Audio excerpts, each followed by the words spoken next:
ଏକ ଅସୁସ୍ଥ ହାତୀକୁ ଢେଙ୍କାନାଳ ବନଖଣ୍ଡର ଷଡ଼ଙ୍ଗୀ ରେଞ୍ଜ ଅଞ୍ଚଳରେ ଠାବ କରାଯାଇଛି।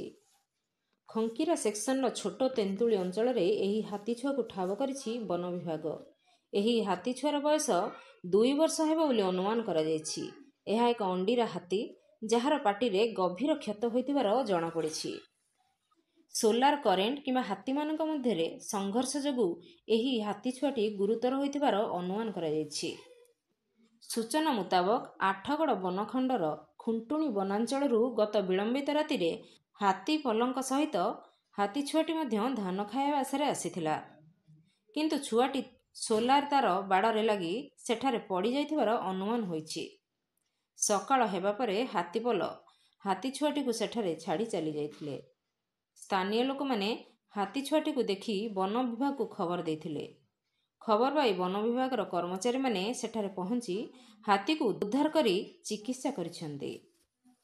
ଢେଙ୍କାନାଳରୁ ସୌମ୍ୟରଞ୍ଜନ ମହାନ୍ତିଙ୍କ ରିପୋର୍ଟ, ନାଗରାଜ ନ୍ୟୁଜ୍।